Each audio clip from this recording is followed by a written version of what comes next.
Hello, everyone. Good evening, and welcome to another episode of Become a Better Man. My name is Tunde Disu, and thank you especially to those who were on the program last week. What a program we had! What a wonderful program we had with Dr. Daniel Imoideme. Oh, I am still just watching that footage over and over again, and just every time I watched it, I learned something new. I picked something new. It's just a forever learning point. So I appreciate each and every one that were with us on the program last week. And ladies, let me assure you, Dr. Imoideme is coming back just for the ladies. Indeed, thank you. My sis, my sweet sis, Astabumi, thank you so much for joining me today. Whoa! Oh, I feel at home. Yomi, wow, thank you for joining me. So ladies, don't worry, Dr. Imoideme is coming. Hey, amen, thank you. He's coming back just to talk to the ladies, to address the reproductive medicine with regards to ladies, as he did for the men. So watch out, he's coming back. Pastor Charles, thank you for joining us.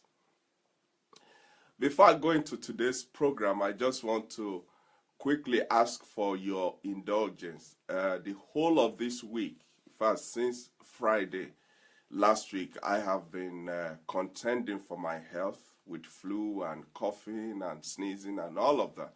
You can hear my voice is still a bit croaky. So please bear with me if I'm not sounding the usual me. Don't worry. This too has become a story. Hey, Adelaja listener, thank you for joining us too. So please bear with me. There could be some coughing in between, but don't worry. There's nothing that's going to stop us from having this program, because this platform is a life-changing. I can testify that by myself. Some of the things that I have said on this program, some of the things I have heard from your feedbacks, some of the questions that people have asked me, they've all made me a better person, a richer man, and to God alone be all the glory. So cough or no cough, flu or no flu, nothing is going to stop this program. So thank you for bearing with me from the onset. I will try as much as possible to calm down so that I don't trigger any unnecessary coughing and sneezing. On today's program, Become a Better Man, we are looking at man and his finance. Man and his finance. As we said at the beginning, each month we will look at a specific topic, and we will deal with that topic all through the month. Remember last month in April, we were looking at health. This month we're looking at finance, and that includes money, investment, and things like that.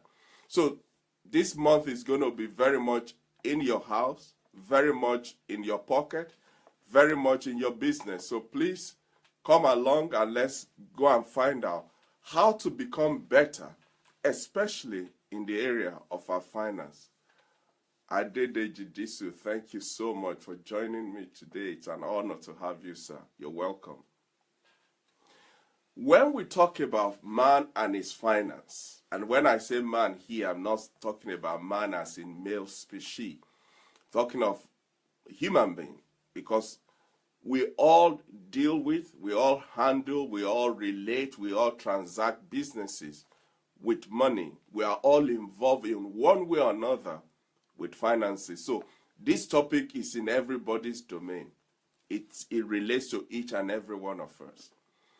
When we talk about finance, what exactly are we talking about? Where do we want to start from? Shegun Fatima, thank you for joining us. Where do we want to start from? It's such a broad topic that we can be talking for the next millennium on finance. But before I go into that, every man, this time I'm talking of man as in male, every man has three distinct responsibilities, functions, job specifications as far as the family is concerned. Man is, number one, to protect his family. Number two, to provide for his family. And number three, God willing, to procreate. You see, these three major headings in the life of a man, they are so unique and they are so specific that a failure in one aspect has a tendency to stain the other two, even if you are scoring 100% in the other areas. So today on this program, in fact, for the whole of this month, we will be looking at man and his finance concerning the ability for a man to provide for his family. To provide for his family. Now, when we talk about providing for your family, the first thing that comes to mind is money, and rightly so. But you see, I want to use today's program to lay a solid foundation as far as money is concerned. It is so important because the Bible talks about if the foundation is faulty, what can the righteous do? If the foundation is not strong, you can't build on it. So on today's program, we're going to be laying a foundation for man and his finance. Please, as you are joining, I will implore you to please go ahead and share the program so that others can know we are on and they too can partake of what we're talking about tonight. So the first question I ask is, what is money? What is money? Assuming I'm asking you, hey, my sister Alima, thank you for joining me. It's an honor to have you. Thank you, ma'am. Buki, thank you for joining me too. Thank you for sharing it. If I ask you, for those of us that are out there that are already on the program, if I ask you what is money, what will be your answer? Let me put that out. What, in your opinion, is money? Oh, my friend from Good News Outreach Ministries, thank you, sir, for joining me. It's an honor to have you, sir. What is money? What is money? You see, when people hear money, immediately they're thinking of the paper or the coins that we transact business with or we buy things with. They are not wrong, they're just incomplete. Because there is more to money than the physical currency that we have in our hands. In fact, when you know the history of money and you know the journey of money, you will come to realize that what we refer to today as money, the currency, the pound sterling, the US dollar, the naira, the cedi or the euro, they're not really money. They're just symbols. They are representatives of what money is. So what is money? Let me burst some bubbles from the onset. The truth is this, ladies and gentlemen. Money is not real. Money is not real. It is not a tangible object. Money is not a tangible physical object. Money is an ideal, it's a mindset, it's a perception. Money is a form of faith. Some people have even gone as far as to say money is an illusion. And that is why you see today and tomorrow it's not there. Money is like the wind. It comes and it goes. Funny enough, we spend most of our lives chasing it, searching for it, looking for it, fighting for it, running after it, doing everything within our power to lay hold of it. It's not surprising that most of us, most people in their lifetime never lay hold of it, because what people are looking for is almost an invisible. You can't hold air in your hand, for instance, and that is what money is. Money is a concept. It's an ideal. It's a system.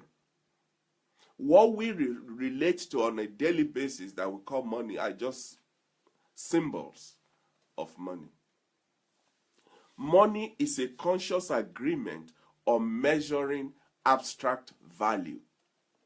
Money is a conscious agreement between two people to measure an abstract value. That is why you will go to the market and say, I want to buy this shirt.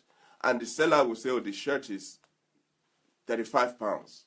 And you look at it, and immediately in your head, you're thinking, is this shirt worth my 35 pounds? If you think, yes, it is, then you pay for it. If you think, no, it's not worth that, you walk away. Money only takes, it only becomes active when there is an agreement between the two parties that are involved in the negotiation for the transaction. So money is a conscious agreement between two parties on measuring abstract value. Abstract value in the sense that that same shirt that you have just paid 35 pounds for, you could come back tomorrow to that same store and they have reduced it in price to 5 pounds. How do you explain that? Because the value is based on abstract object. It is there or not there. It's almost like an abracadabra. The more you look, the less you see. Money is only a number with no existence outside the mind of human beings. Imagine that. Money is only a number with no existence anywhere else outside the mind of human beings. My big uncle, Uncle Joe, thank you so much. It's an honor to have you, sir. Thank you, sir. I appreciate you. Money is a type of an IOU, but one that is so special because each and every one of us, we have attached a lot of trust to it. And that trust is what makes it acceptable by other people in exchange for goods and services. I'll say that again. Money is a type of an IOU. It is an IOU. But it has a special character or feature. And we have all put our trust in that character or in that feature to the point that we have come to accept it by using it to exchange for goods and services. So what am I saying in effect? Money is only as real, as tangible, as valuable as you and I attach trust to it. Charles, thank you for joining us. Stella, thank you for joining us. And that is why, for instance, if you live in, say, I live in England. If you come to me to say, oh, Tunde, I want to buy, say, you want to buy this, my iPad. I say, okay, it's 50 pounds. And you put your hand in your pocket and you give me 5 million Ghanaian cedis. I'll just look at you like, are you for real? No.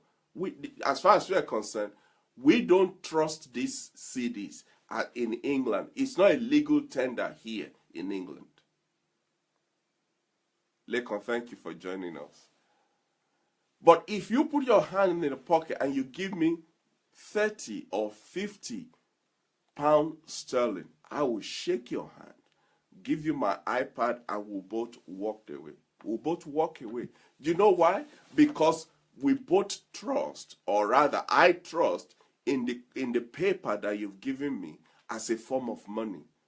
So the essence, the power of that money is not the paper. The essence, the power of the money is the trust that I have invested in it. So you can begin to see, or I hope you are beginning to see that when we talk about money, what we chase, what we run after, what we spend all our lives pursuing, what we invest our energy and resources and time in is really not what money is. And that is why people will say things like, for you to be rich on the outside, you have to be rich on the inside. Apostle Vitalis, thank you, sir. I honor you. Unless you are rich on the inside, it will not manifest on the outside. Do you know why? Because money and riches are mindsets. They are mindsets. The money we have today was never what they had at the beginning. In fact, there are two types of money. Two types of money. The first one is what they call representative money. Representative money. Now, representative money simply means for every pound sterling or dollar or naira or Ghanaian cedi or yen that the central bank or the Federal Reserve releases to the public, there is an equal amount of product or commodity in the vault somewhere that backs that currency or that paper. It used to be gold and silver. So what am I saying? If I have 10 pounds in my hand, 10 pounds note, paper in my hand, I could take that 10 pounds note to the bank, slap it on the table and say, I want 10 pounds worth of gold or silver. And the bank will have to give it to me because the paper in my hand is substantiated, is backed up, is given value. Its value is determined or quantified by the gold reserve or the silver reserve in the vault of the central bank. So the initial form of money was a representative money, which means no bank, no government can issue more currency into the society above the gold and silver reserve that they have in the vault to back it up. That was when money was money. That was when the value of money was determined by the commodity that is backing it up. Omalabake, thank you for joining us. I appreciate you. Please, let's go and share this program. The other type of money, so we've talked about the representative money. The second type of money is what they call the fiat money. Excuse me. The fiat money. The fiat money, this is going to shock you. The fiat money is a currency in the circulation that is not backed up by any commodity, no gold, no silver, nothing. The value of that money is only granted or guaranteed by the federal government saying that money or that paper or that coin is worth 10 pounds or $10 or 10 naira.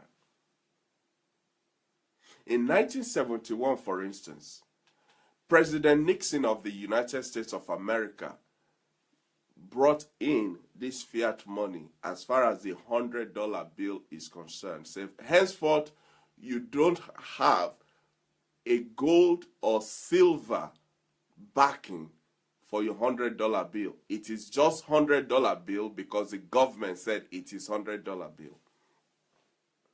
And since then, the purchasing power of every currency has continued to go down. Femi Jobi, thank you so much for joining us. Moses Chukuma, thank you, sir. It's an honor to have all of you. So fiat money is only money because the government said it's a legal tender. And that is why government can think, you know what, we'll just print some more. Andrew Grimshaw, whoa, how is Allison? It's good to have you. Thank you, sir. If you remember, since the economic downturn that happened and every country has been trying to get back on their feet and all of that, there was number one, the reduction of interest rate in America, it got to 0. In England here, in the United Kingdom, the interest rate is still 0.5%. Or I don't know even if it's gone further down from there. But added to that, government started doing what they call easing money or something like that, where they print more money and just put it into circulation. Now, they're able to do that because we're living in an era where the money is a fiat money. They don't have to have a reserve of gold or silver in the vault to issue that money. Quantitative easing, that's the word I'm looking for. Thank you. Quantitative easing, where government just printed more money. Printed more money. So, in essence, what are we saying? We're saying money is only as good as the trust that you and I have invested in it. Let's look at some characteristics of money. Some characteristics of money. Like I said at the beginning, this program today is for us to lay a foundation for the whole of this month. So we're going to go back to class and learn some O-level economics.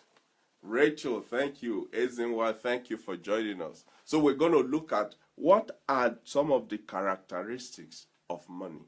For any object to be regarded as money, what are some of the criteria that it must pass, that it must have, so that it can be recognized as money? The number one is that it must be durable.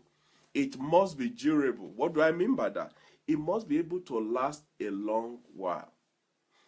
Which means as people exchange it from hand to hand, from pocket to pocket, from bank to bank, and markets to trading and all of that, it must still have its face value intact.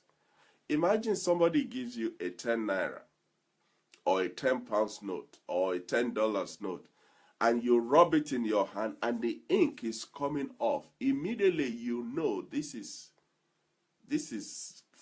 counterfeit. It's a fake money. So money must have the element of durability. It must be able to go through the ups and downs of trading, of transaction, of exchanging hands without losing its face value. It must be durable. Number two, money must be portable. It must be portable. What do I mean by that? Imagine if we're still spending gold and silver, and you need to pay somebody 500,000 pounds. How many trucks would you need to carry that in gold bars or silver bars? I guess you will need a lot. You will need a lot. Thank you now for joining us. Gregory, thank you for joining us. You will need a lot. So for money to serve its purpose, it has to be in a form where you can carry it about. And that is why notes are, for instance, the easiest way to carry raw cash about. If you carry coins, it will weigh you down. But with notes, you can have, say for instance, where you have 100 pounds note or $100 bill, or in some countries where they have 1 million in one note. Imagine if you have 10 of that, you're already 10 million walking down the street. Thank you, Monique, for joining us. So money must be portable. It must be easy to carry around. It must be convenient for use, for it to be recognized as money. Number three, it must have an ability to be divided into smaller parts. It must be divisible. What do I mean by that? Say, for instance, you buy sandwiches from the shop, it's £4, and what you have on you is 20 pounds note. If the 20 pounds note cannot be broken so that you can get your correct change, then that material or that commodity or that item called money, it fails at that point because it's not divisible. It cannot be broken down into smaller parts. You don't want to buy a sandwich of £4 and then give 20 pounds and then walk away. Hey, Dr. J, thank you for joining me. Hi, Sarah. So money must be divisible. Another element of money is that it must be hard to fake. to make a counterfeit of it must almost be impossible. Now I know there's some clever Alex out there trying to do whatever they can do to copy, to imitate, to release counterfeit into the market. But guess what? Somehow, somewhere, they do get caught. Because the process that it takes to perfect the actual money, it's not something you can do in your backyard. So for the item to be qualified and regarded as money, it must be almost impossible for it to be copied or counterfeited. Another element of money is that it must be generally acceptable by the population. It must be generally acceptable by the population. What do I mean by that? Assuming you have I have 500 naira notes in my hand, and I go down to the corner shop. I say I want a loaf of bread, a pint of milk, and 2 bottles of margarine or whatever. And then they put everything in the bag. When it's time for me to pay, I give them 500 naira. The guy is going to look at me, or the lady behind the counter is going to look at me and like, are you okay? Is everything all right? Why?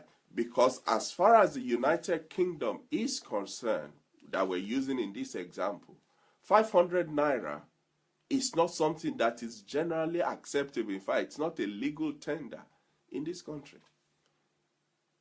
So for an item, a substance to be qualified as money, it must be generally acceptable, because that's how it can be used to transact businesses and exchange for goods and services. It must also be valuable.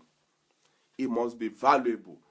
It must be able to hold its value over time. Because remember, it's going from hand to hand, to bank, to trader, to shop. And as it goes round the circulation of the community, it must still hold its value. You don't want a 10 pounds note that by the time it gets down to 3 or 4 hands is now only worth 7 pounds. Then that cannot be regarded as money, because it is not holding its value. Monica Van Quitten, thank you for joining me. I appreciate you, ma'am. Thank you, ma'am. So as you can see, there are so many steps, so many criteria that must be satisfied before an item or an object can be classified, regarded, and accepted as money to be used in the society. Hey, Ololufe, thank you, sir. Thank you for joining me. I appreciate you, sir. Oh, wow. Thank you, sir. I honor you, sir. Quickly, let's look at some of the key functions of money. So we've talked about the idea of money. We've talked about the characteristics of money. Let's quickly look at some of the functions of money, because if, for instance, I ask, what are the functions of money? In fact, let me ask that to all of you out there that are watching and are with me on this program. I need to hear back from you. Say something to me. What are the functions of money? Functions of money. What are the functions of money? It's almost everybody would say to buy, to pay for goods and services, which is correct. But there are other functions of money. And because we don't interact with them, some of them on a daily basis, we don't even recognize them as part of the functions of money. So I'm asking, what, in your opinion, what are some of the functions of money? Let me hear your opinion. Let me hear your opinion. The first one is that money is a medium of exchange. Hey, D, how are you, ma'am? Thanks for joining us. Money is a medium of exchange. It allows goods and services to be traded without the need of barter system. You know, the old system of, if I want something, then I have to find somebody who has what I want but also want what I have, and for us to be able to exchange it. And the exchange will still have to be measured to see if the value or the quantity or the weight or the quality, if they match. So it's very cumbersome to trade by barter. It's very cumbersome. Oh, farmer, thank you, man. So money allows for goods and services to be traded without defaulting back to this barter system. Because the barter system rely on double coincidence of ones between two people. Double coincidence of one between two people. I'm still waiting for your idea of the functions of money. Number 2, money is a store of value. Money is a store of value. If you have an asset, a house, any form of asset, the value of that asset is stored in money. For instance, this house that I am in now is brick and mortar with a roof at the top, windows there and some doors, kitchen, toilet and garage and all of that. But you cannot, there is no way you can quantify the value of either the whole house or part of the house outside the quantitative analysis of money being the determining factor of its value. So money is a store of value. Your assets, the value of your assets are stored in monetary terms. What that means is you can put aside some money, you can save some money, you can put it in assets, in investment, in savings to be used in later days, because it is a store, it's a way of storing value. For instance, let's use this house again as an example. Say, for instance, it was built around 1950 or thereabout. Maybe it was sold for, I don't know, say 50,000 pounds then. But right now, if this house is to be sold, there is no way it will be less than at least 3 times what was paid for it. Why? Because the value of the property has appreciated, and that appreciation is stored in the form of money. Hey, Sanjo, thank you for joining me. Wiki Abimbola Bubemi, thank you for joining me. Victor Afolabi, appreciate you. Thank you for joining me. So the third function of money is that it's a unit of account. A unit of account. This refers to anything that allows the value of something to be expressed in an understandable way, in a way that allows the value of item to be compared. So it's a unit of account. If I say, for instance, 10 gallons of oil, unless you deal in oil, you cannot quantify the value of 10 gallons of oil. If I say 2 bags of rice, and in your country you don't even eat rice, it's like, what's one of them? It's like if I go to Nigeria and I say, oh, there were about 6 inches of snow. And people are looking at it like, okay, what does 3 inches of snow, what does it look like? Because as far as they're concerned, there is no way they can quantify what you are trying to say. But if I say, oh, there were 10 gallons of oil worth 3,000 pounds, now there is a unit of account. Now there is a unit that everybody can relate to, even if pound sterling is not the legal tender in the country where you belong. Otilo, Tunde, thank you for joining me. So money is a unit of account. Number 4, money is a standard of deferred payment.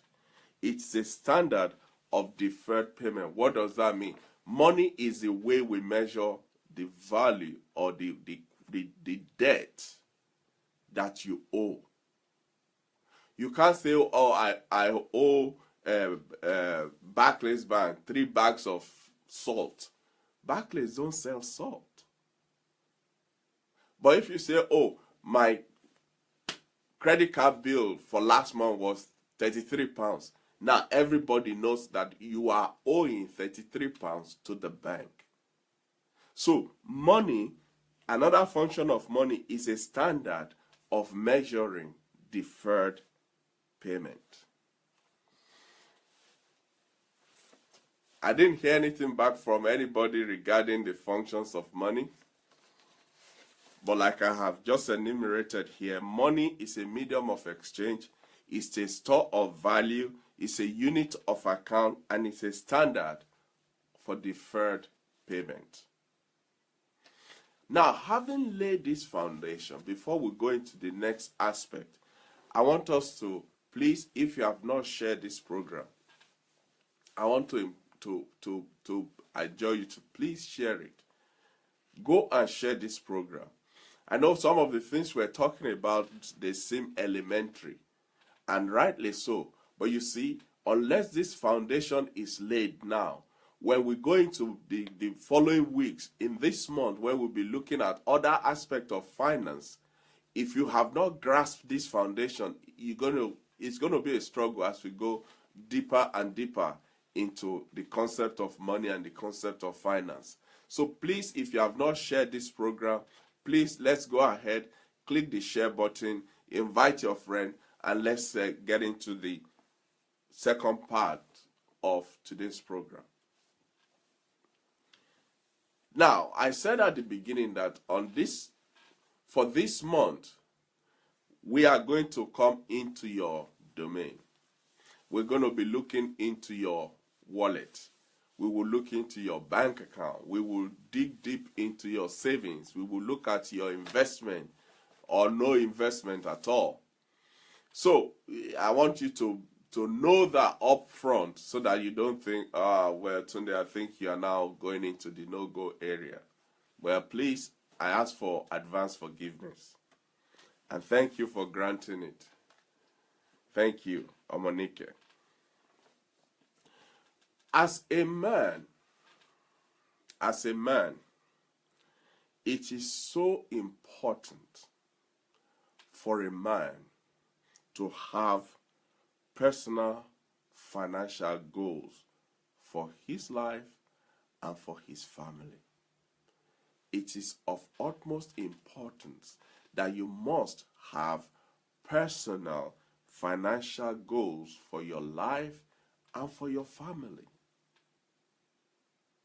It is crucial. It's so important. It's very vital because it will deliver you from a lot of aggros. When I was in the teachers' college, when I was training to become a teacher, one of the things we were told was, if you fail to plan for your lesson, you've already planned to fail in the classroom. If you fail to plan for your lessons, you've already planned to fail when you get to the classroom. So for a man, setting personal financial goals is crucial because you and I know that a time will come when life will happen. Life will happen to you and to me. He will knock on the door and say, knock, knock, knock, who's there? And he say, it's me, life. And your ability to either open the door wide, open the door a little, or just peep through the hole will be determined by how much preparation, how much of these financial goals that you have put in place before you hear that knock, knock, knock. So quickly, we're going to look at some of the personal financial goals that must be in place for a man. You see, every man is different. So our natural inclination and experience in life is equally different. What you are experiencing is different from what I am going through. Even if we work in the same office, we earn the same amount, we live in the same neighborhood, we could even be living next door to each other. but our life experiences will be different. And therefore, you cannot use one size fits all when it comes to financial goals. It has to be tailored. It has to be done specifically for you and your family as a unit or as an individual. So every one of us are different. But if for whatever reason you're feeling, now Tunde, you're going down the path that I'm not too sure, well, this is a bit slippery road and all of that, it's okay. You're in good company. We're all learning on this platform. We are all learners on this platform. All we're going to do today is to set some landmarks, to set some milestones, so that you can start working towards those milestones. So when you hit one of them, you know that that one can be ticked off from your list. So that's what tonight is all about. So the first financial goal you must set for yourself, the first financial goal that you must set for yourself is that you have to educate yourself about personal finance. You have to consciously, purposefully, deliberately educate yourself as far as personal financial goals are concerned. What do I mean by that? We all deal with money. We handle money. We spend money. We make money. We use money. We do everything with money. But does it not surprise you that throughout well, let me use myself because I don't know about you. Throughout my primary school, my secondary school, my college, my everything, there was never a time when we had a class or a teacher who came into class to teach us about money. How to make money, how to spend money, how to handle money, how to manage money, how to save money, how to invest money. We never had any training. I don't know about you. Maybe I'm the odd one out. Please tell me if you had one class where you were taught about money and all those things that I mentioned about money. Because I never had it. But here I am. I'm a father. I have a family. And I'm supposed to manage this family as far as our finance is concerned. In collaboration with my wife, of course. But when you have not been trained, the Bible talks about my people perish for lack of knowledge.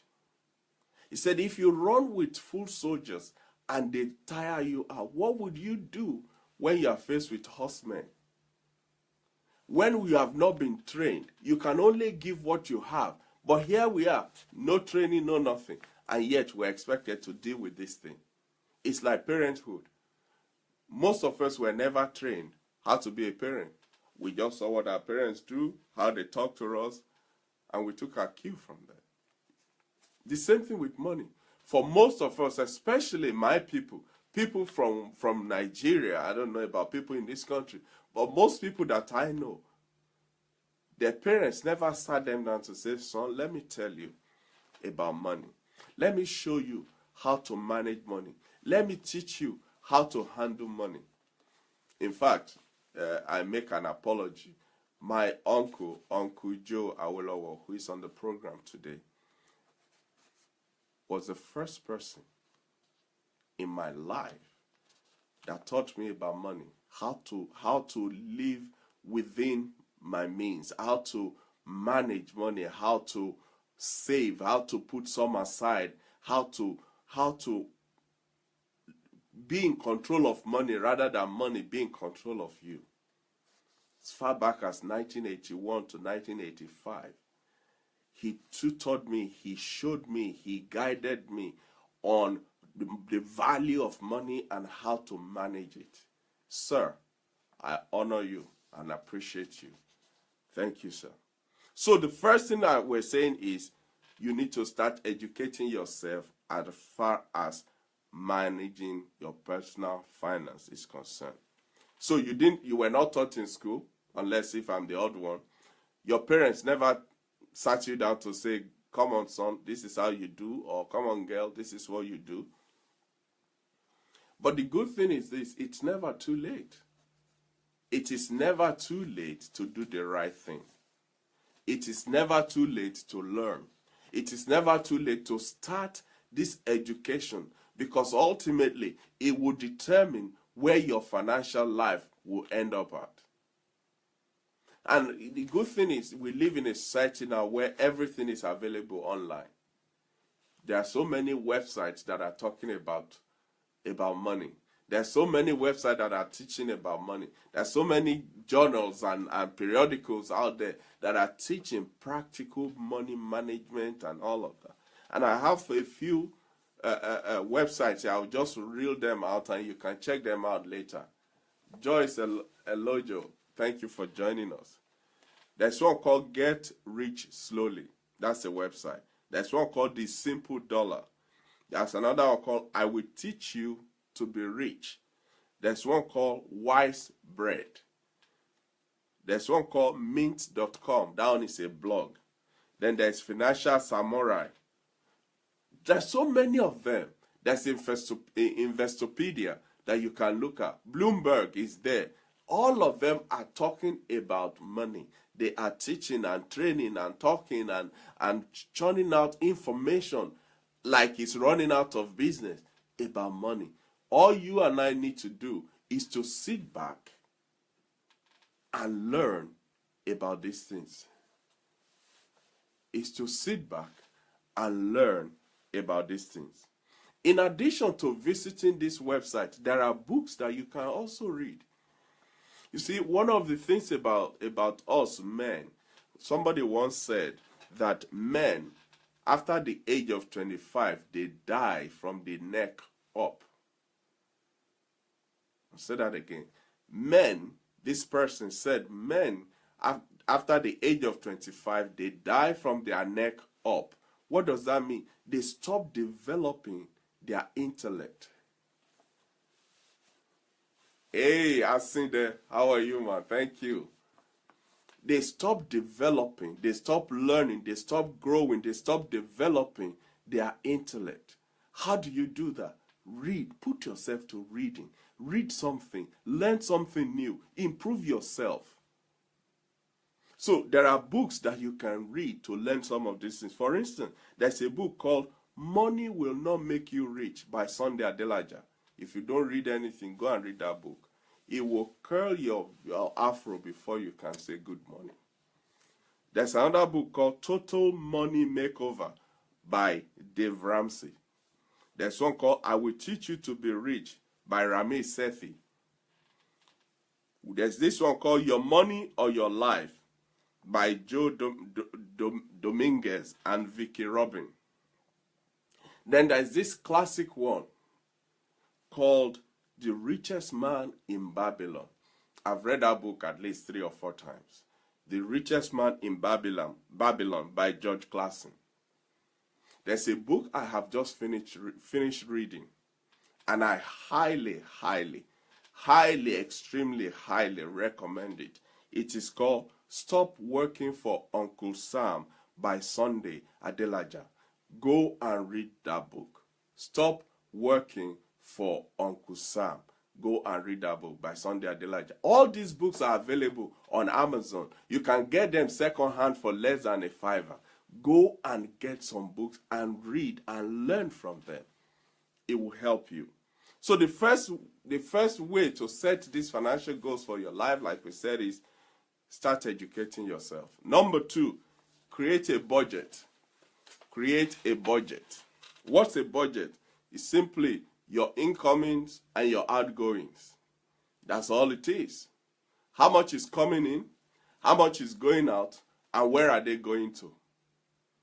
A budget will help you to have a bird's eye view over your finance. You can look at it from the top and you can see where they're coming in from and where they're going and what are they going to. That's what a budget will do. It will also give you a sense of control over your finances, because now you know what is coming in and you know where they're going. A lot of us know vaguely what's coming in, but where they're going and how they're going, we have no clue. We just, It was only last week we got paid. What happened to my money? Because we have no clue where they're going. But a budget will help you see where and what you are spending your money on, which will highlight some stuff that you need to get rid of to save some money. If you don't know where they're going, you won't know what is not needed that you are spending money on. For instance, you have a TV in the front room, in your bedroom, in your bathroom, in your toilet, and each of them are on Sky Bundle 1, Sky Bundle 2, and Sky Sports, Sky Movies, Sky Cartoon. But the truth is, you don't even spend enough time in the house to watch all these channels. So why are you paying for them? That could be an avenue for you to save. Or you have, iPhone 7 is on O2. Samsung 7 is on EE. And then there is the other one on BlackBerry. Then you have the one that you use to call make your international calls. What for? But if you have a budget, you'll be able to see, that's £25, that's £33. Wow, £58 a month on mobile phones. And I still have landline in the house. Now you need to reevaluate and cut back. And that one that you are cutting back can go to your savings. Or maybe you are a football fanatic and you support, I hope you support the good club that are winning, not the ones that are not. I won't say much on that one before Femi Jobi start leaving the platform. Femi, sorry, I won't talk about Arsenal, don't worry. But what I'm saying is, you support a football club, for instance, and here you are, you've spent almost £800. By the way, I'm not saying Femi has done this, so please don't get me wrong. I'm just pulling his legs. You spent £800 to buy a season ticket, but you know that within the schedule of your business, you can only go to watch this football match maybe 4 or 5 times in the whole season. So why spend all that money to buy a season ticket? Why spend all that money to buy a season ticket and to watch a club that's not going to win anything? Come on. Or maybe you have a sweet tooth. You like your takeaways. You like your Chinese, your Indian, your fast food, your everything. Takeaway. Well, if you look back and see how much you're spending a month on your takeaway, compared to if you would just go to the market, buy your groceries, come home and cook, you will see that you can save a lot of money. So these are simple things that your budget will reveal to you. Then you can cut back on these holes that are causing you to lose money, because they are draining your resources without you even knowing. They are draining your income, your resources. Money you could be saving, putting in your savings account or investing in shares or in properties or in this and that is going to O2 and the Chinese man around the corner. So please, if you have not already done, if you don't have a budget, please, this week, try and start one. If you need help, give me a shout. Number 3, start an emergency fund. Start an emergency fund. Guys, life happens. Life happens. Unexpected things do happen. Suddenly, you woke up in the morning and the car will not start. You woke up in the morning and the washing machine has leaked water all over the house. You switch on the heating in the evening and the boiler goes and then it stops. If you don't have an emergency fund already set up somewhere, guess what? You're stuck with that issue. So, one of the things you should do is to have something put aside, like our grandparents or our parents would say, put them aside for rainy days. Odafe Anigoro, thank you for joining me. Thank you, sir. Appreciate you. Our parents used to call it raining day. Somebody said this is the money the wife don't know about. Whatever name you call it, put it aside so that when those incidents, those emergencies, when they happen, that's not the time you picking up the phone to call your mother and your uncle and all of them to say, help, oh, it don't happen, no. But if you have your emergency fund set aside, it will help you. Number 4, eliminate credit card debt as quickly as possible. As quickly as possible. I know the argument about credit card is that, oh, it's very good in times of emergency. It helps. As I just said, please, sir, can you list those websites and the books mentioned? Yes, I will put them on my Facebook after the program. Thank you, sir. So you can download them from there. They'll be on the Facebook immediately after the program. Thank you, sir. Eliminate credit card debt as quickly as possible. Credit card is, in my opinion, one of the most undoing of this generation. It is one of the most undoing of this generation. Because, especially if you live on this side of the world. Hey, Kunle Ajala, thank you for joining us. Oh, Omonike is picking me up. He said, that's what we're saying. Why won't your wife know? I'm not saying you should hide from your wife. I'm saying some people call their emergency fund the money that the wife don't know about. That's what I was saying. I'm not saying you should hide it from your wife. Thank you, Omonike. One of the best investments you can make in your life is to get rid of your credit card debt. With the average interest rate around 13%, they are quite expensive. They are quite expensive. When you pay off your credit card debt, this is what happens. That extra 14 or 13% that you are paying, if you are paying just the minimum, excuse me, that extra becomes a savings for you.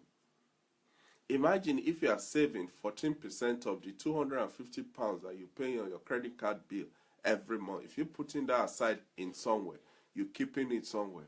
Imagine what that will amount to at the end of the year.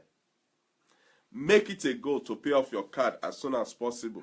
Once you get rid of them, don't go back to them. Don't go back to them. Can I tell you the truth? I know some of you might think this is a statement of pride or you don't understand. Please, hear my heart. About 14 years ago, my wife and I, we were delivered, literally delivered from the yoke of credit card. And since then, since that 14 years ago, we have not had one credit card. We have managed to live on our debit card and in most cases on cash. Has it been convenient? No, not at all. There are times you wish you can just bring it out and swipe it and then live with the consequences later. But I'm glad that we came to that agreement, because in that 3 years or thereabout that we had that yoke around our necks, it was the only thing we were serving. Every element of income, every dollar that comes in, almost 70% of our income goes to service the card. God raised a helper. God raised a helper, and we were delivered from that yoke. And since that time, 14 years ago, we have not had a credit card. It's doable, guys. It is doable. It is very, very doable. Number 5, start tracking your credit score.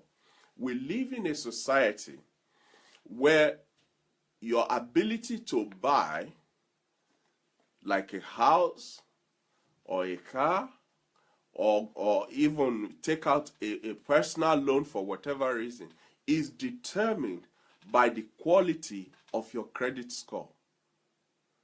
So it is so important that you keep an eye on your credit score. Monitor it diligently so that you can see it rise. But more than that, especially in this day and age of identity theft that's everywhere, if you don't keep an eye on your credit score, people are able these days to use your name, your address, your date of birth, the color of your eyes, and everything in your name without you knowing.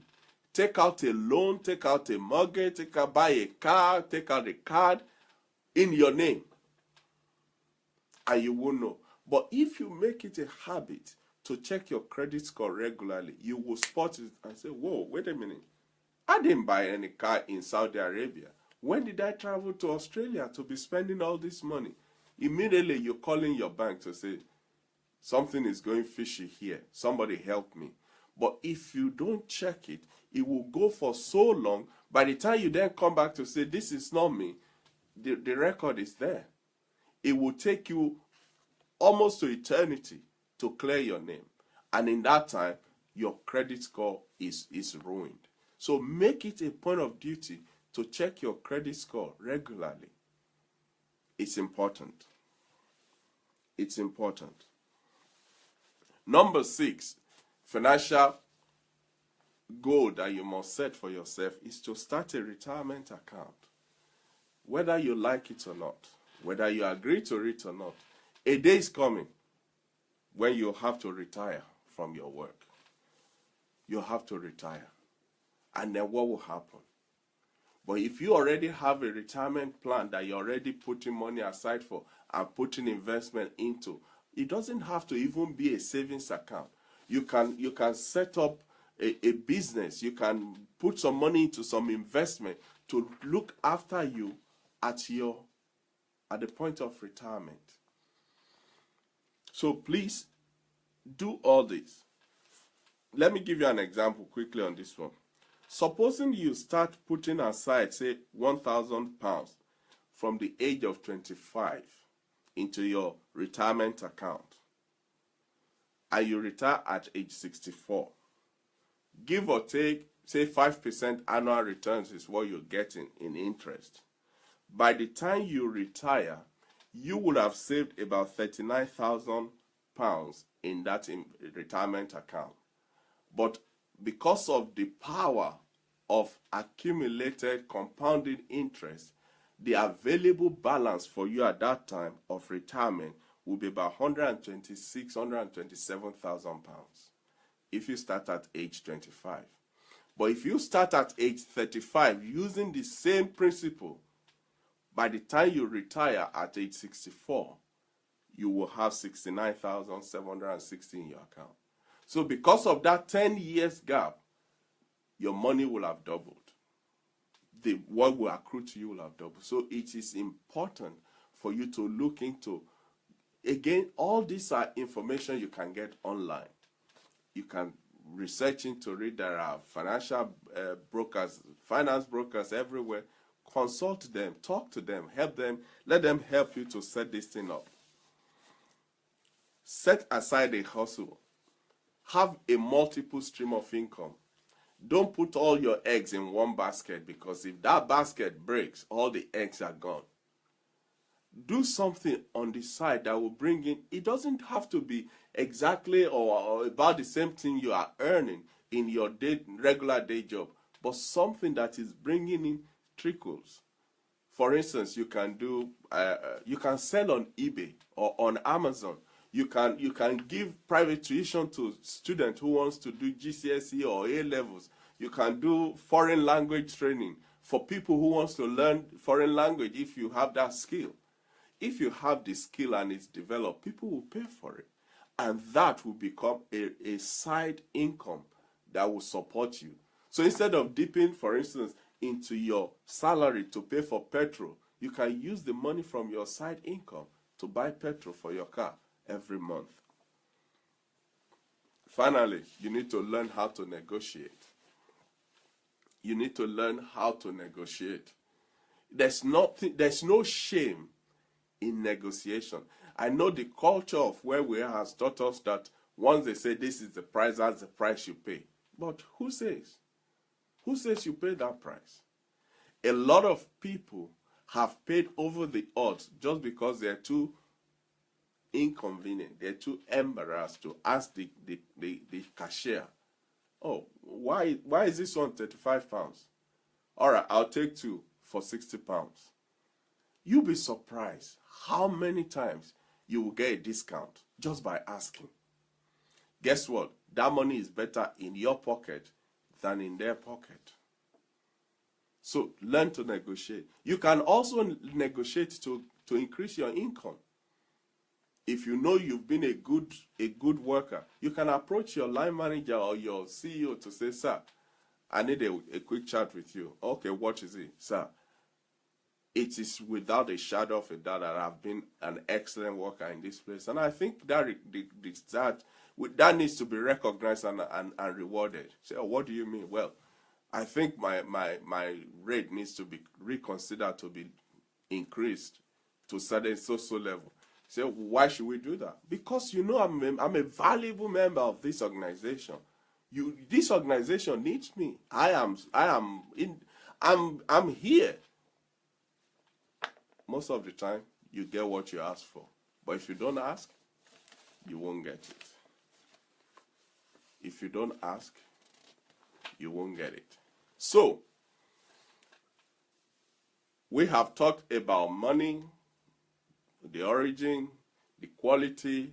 We've talked about the characteristics of money. We've looked at the functions of money. We've now looked at how to set financial goals for yourself. Hi, Ebenezer. Thank you for joining us. Stephen, thank you for joining us.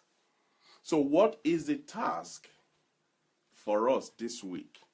What is the task for us this week? Hey, Benga, how are you? Thank you for joining us. The task for us this week is simple. I'm going to post the list of those websites and the books that I've mentioned. I'm going to post them on my Facebook after this program. Visit those websites. Just browse through. Instead of reading Evening Standard and Metro, go to those websites and just see what they are saying. Grab a copy of that book. If you don't want to carry a book, get it in Kindle on your iPad or your phone. On your commuting to and from work on the train, you can be reading it. Especially the one I told you about, Stop Working for Uncle Sam by Tunde Adelaja. That book is a winner. And I can tell you, I've just finished reading it myself. So please, get these books. Visit this website. That's the task for this week for all of us. To visit them and learn from them. And I'm sure it will be a blessing to you and your household. Ladies and gentlemen, we are exactly 9 days away from Become a Better Man seminar. Remember, it's on the 13th of May in Erith. If you have not registered, I cannot stress enough the importance of registering. Number one, because of the venue, they need to know. But more than that, they also need to know for catering purposes. So please, if you have not registered, it is free. The links are on my website. I will post the link again tonight on all of my social media handles. It will be there. All you do is click, and it's done. Please make sure you register tonight. Invite your friends. Tell them about it. Let there be a buzz about it. Because I'm telling you, that day is going to be great. I can assure you it's going to be a wonderful day. Remember, the date is the 13th of May. It's open to men and women. It's not just for men. It's open to everybody. Bring your friends. Let's fellowship together. Let's answer questions. Let's look at things. Let's talk together and sharpen one another and become better on this journey that we are all traveling together on. And I'm sure it's going to be a great day. So please invite your friends. And remember, when you say your prayers, remember this program in your prayers as well. And please send in your questions. If you have questions you would like us to attend to on that day, send them in so that we can start brewing over them before the day. Adelaja said, credit card and loan, is there any difference between the two, sir? Yes. Credit card is spending the money you don't actually have. The money belongs to the bank or whoever the card issuer is. And they're saying, okay, we'll give you access to this money, but for the short term that you're going to use it, this is the interest rate you're going to pay on it. And when you look at it, usually the interest rate on credit cards are high. The reason they are high is because they are short-term loan. They are expected, they are made to bridge a gap for you to buy that thing maybe before your salary comes in or whatever. That's what it's meant for. But a lot of people will just keep using it and say, I'll just pay the minimum. But the more minimum you pay, the higher the outstanding amount, because interest is accruing at a very high rate. That's credit card. Excuse me. With loan, you go to the bank, you apply for a loan, or online you apply for a loan.